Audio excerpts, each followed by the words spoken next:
Com'era la situazione politica nella Brianza lecchese del X secolo? L'area a sud di Olgiatemolgora era, almeno in parte, di proprietà dell'arcivescovo di Milano. Egli, per esempio, aveva possedimenti privati a Casternago.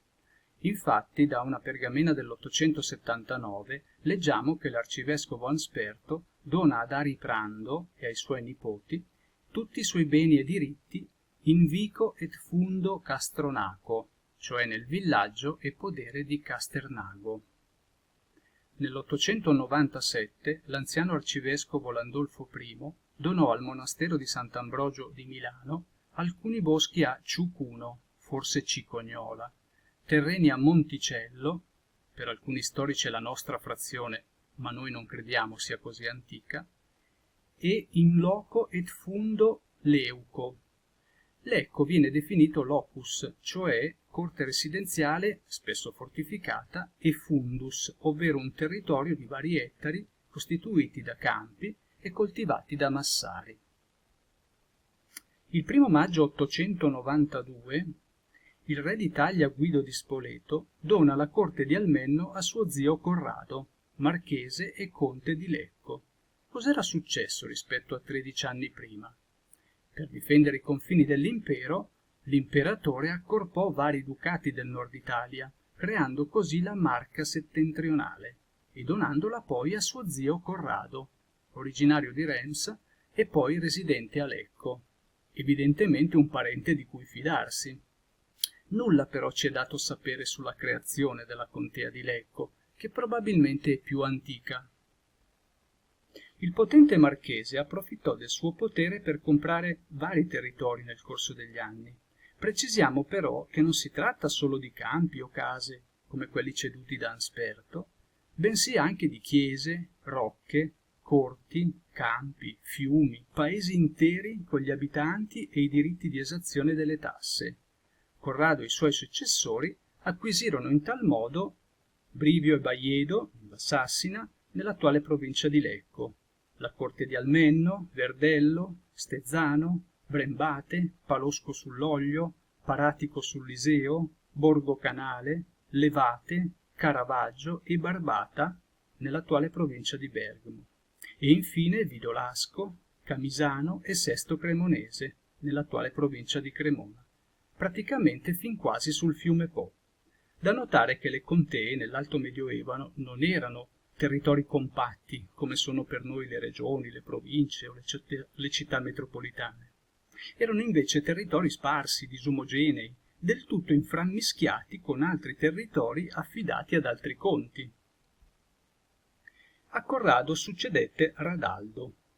In un suo atto del 926 compaiono come testimoni i da Imberzago, nobili appunto di Imbersago, di origine franca e vassalli del marchese.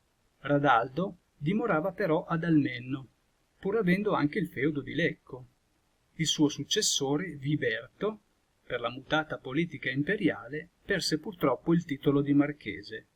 L'ultimo conte di Lecco fu Attone. Attone sposò Ferlinda, figlia del visconte Bertarido, signore di Beolco, antico castello longobardo. Un approfondimento su Beolco è disponibile nel video numero 10 di questa playlist. Fratello di Ferlinda era Burningo di Beolco, che potrebbe anche essere il fondatore della frazione di Borlengo, che da lui dunque potrebbe aver preso nome. Nell'anno 975 Attone, gravemente ammalato e senza eredi maschi, fu costretto a vendere il suo immenso patrimonio per non rimetterlo nelle mani del demanio imperiale, secondo quanto previsto dalla legislazione franca. Le corti di Almenno e Lecco e i castelli di Brivio e del Lavello di Calozio furono venduti a un prestanome, il prete Giovanni di Sorlasco, pur restando l'usufrutto al conte. Altri beni, tra cui case e campi a Brivio, furono ceduti a Lamberto e Guglielmo, figli di Frede Verge. Come era uso in quei tempi, insieme alle proprietà, venivano vendute pure i contadini che vi risiedevano. Dai documenti si evince che erano ben 42 persone, prive di cognome, perché erano privi dei diritti. Nello schermo potete leggere i loro nomi, così come vengono elencati nel documento, nella traduzione di Benedetta Castelli. Questi servi e serve abitavano a Palosco, Mapello e a Brivio. Osservate come, tra i cosiddetti servi della gleba, figuravano persone di origine romana e longobarda, non franchi però. Loro erano liberi. Ancora oggi una persona franca è una persona libera nel parlare. Beolco non è toccato da queste vendite, perché è patrimonio personale di Ferlinda. Morto Attone, probabilmente Ferlinda fece ricostruire la chiesa di San Pietro di Beolco, forse per suffragio. L'abside è infatti del X secolo e fa parte del rifacimento di Ferlinda. Le fondamenta, dove furono trovate le tombe di Aldo e Grauso, risalgono più probabilmente all'inizio dell'VIII secolo, come detto nel video numero 10, cui facciamo riferimento. Ferlinda inoltre cercò di riacquistare alcuni beni del marito, grazie a dei prestanomi. Tra essi era il castello di Baiedo in Valsassina, che era stato comprato da Umberto di Calego, cioè di Calco, suo vassallo. Morta Ferlinda, Almenno e i castelli di Brivio e del Lavello passarono invece al vescovo di Bergamo. Un feudo passò quindi da un laico, Attone, a un vescovo conte. Infine, un atto del 997, una certa Didila, figlia di Guglielmo da Palosco, nel suo castello di Inversago, vende alcuni beni a Variberto de Calego, un altro antenato della nobile famiglia dei Calchi. Tra Olginate e Uno, presso le Fornasette, è l'importante nucleo di Capiate, oggi frazione di Olginate. L'ingresso sulla strada, caratterizzato da affreschi e simboli araldici, mostra che siamo dinanzi a un nucleo molto più importante di quanto sembri. Si tratta di una corte agricola longobarda realizzata nell'Alto Medioevo, su una struttura romana che aveva anche funzioni di fornace di mattoni. La corte fu poi ceduta al monastero di Sant'Ambrogio. Il più antico documento che parla di Capiate risale al 745. Oggi la corte si presenta con una stupenda torre eretta con elementi di epoca romana, tra cui epigrafi e un'ara. Recenti indagini archeologiche, condotte da ARPA Ricerche, hanno rinvenuto 41 tombe databili dall'Alto Medioevo all'epoca rinascimentale. Carimalo è l'antico nome di Ca Romano, anch'essa frazione di Olginate non distante da Capiate. Ca Romano era frequentata dai Romani, come dimostra una lapide di età augustea. Divenne poi un castello longobardo, quindi un convento alto medievale e una cappella carolingia. Fu quindi un centro importante.